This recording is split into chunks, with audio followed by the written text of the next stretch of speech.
Hopkins, in addition to writing poetry, which wasn't published until 1918, he wrote his greatest poems in the 1870s, but they were not published until 1918, mainly because Hopkins, as a Jesuit priest, believed that he should not seek the personal glory of publishing his verse and gaining recognition for that.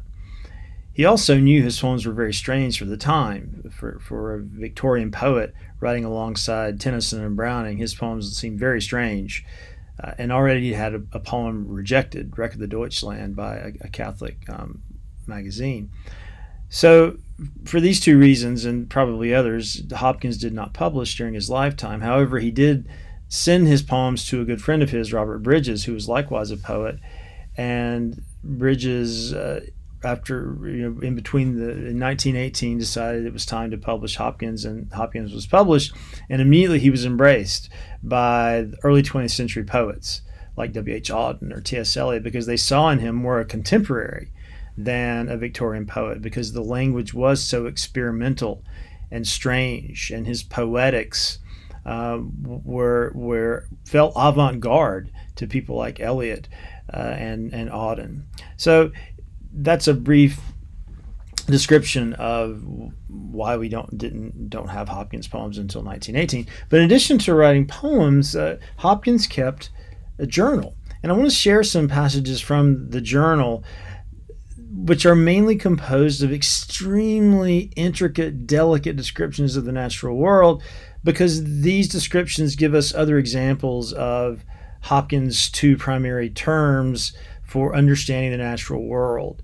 Understanding the natural world is a manifestation of God, and those terms are, as I mentioned in my other lecture, inscape and in stress. Inscape, again, is Hopkins' word for how a particular creature manifests the glory of God in a way that only this creature can. Each creature has, to borrow Duns Scotus's word, a hakitas, or a thisness, that makes the creature this and no other. And to become aware of the inscape of a creature is in stress. It's largely a human practice of an emotional, almost ecstatic, immediate experience of the inscape of a particular creature. So let's listen to this language. I'll read snippets. This is from May 3rd, 1866, where Hopkins is describing the morning time. And he says, listen to this. He says, here we go. Copses in the gray red let me start over, sorry. On left, brow of the near hill glistening with very bright newly turned sods, and a scarf of vivid green slanting away beyond the skyline, against which the clouds showed the slightest tinge of rose or purple. Copses in gray-red or gray-yellow, the tinges immediately forerunning the opening of full leaf. Meadows skirting Seven Bridge Road voluptuous green. Some oaks are out in small leaf, ashes not out, only tufted with their fringy blooms, hedges springing richly, elms in small leaf with more or less opacity, white poplars most beautiful in small gray crisp spray-like leaf, cowslips capriciously coloring meadows in creamy drifts, bluebells, purple orchis. So it's as if Hopkins is a filmmaker, and he has a handheld camera, and he's very excited to be out in this natural environment, and he'll look at the bluebells, and he'll pause to capture the glint of just that patch of blue right there, and then he'll go over to the trees. Oh, there's the ash. There's this, there's that. Look at that color. Look at that color. And notice that he's very interested in how there's no such thing really as gray. There's gray yellow and there's gray red. So again, the particularity comes through. This way of seeing gets translated into those sonnets that we looked at for tomorrow's class, like God's grandeur and spring, and most pertinently the Windhover. Let's look at some more. So he says. Okay.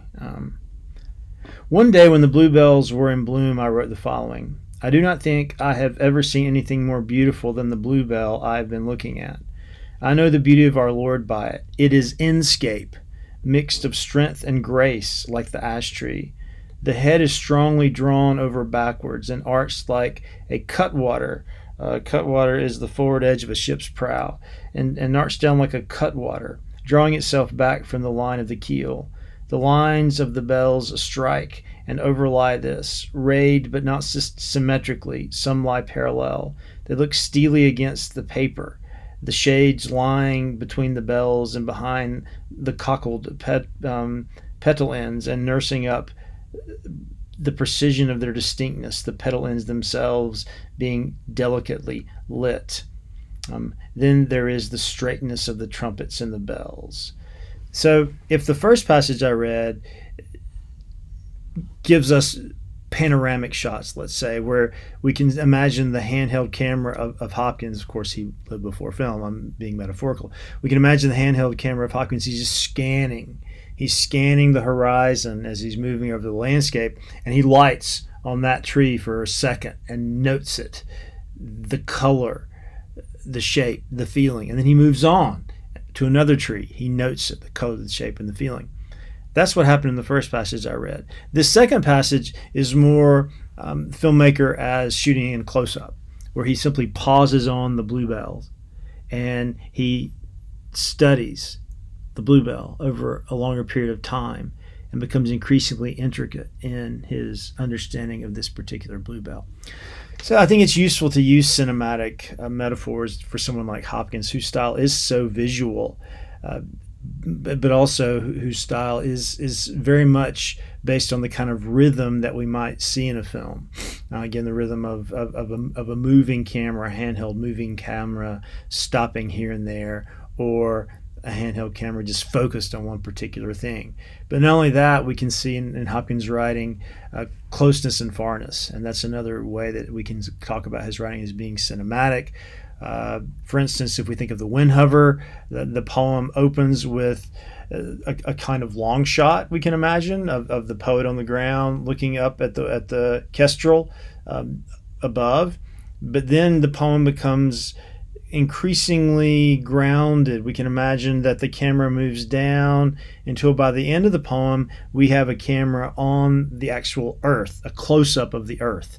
So that shift in perspective, it's of course ironic in that poem, because you imagine the highness and the grandeur of the kestrel at the beginning suggests, oh, there's nothing greater than the kestrel. Look at the praise that the kestrel receives.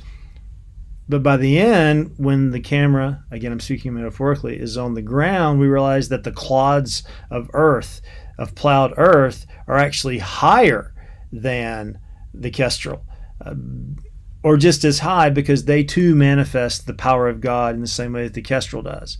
So the kestrel, ironically, is brought down to earth, just as the clods, ironically, are thrown up into the air. But that's done via this shift in perspective, from this kind of long shot up above to a close shot down below.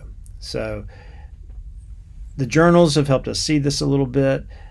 Again, I'm just trying to give you examples of how Hopkins works with this very specialized vocabulary he came up with in scape and in stress.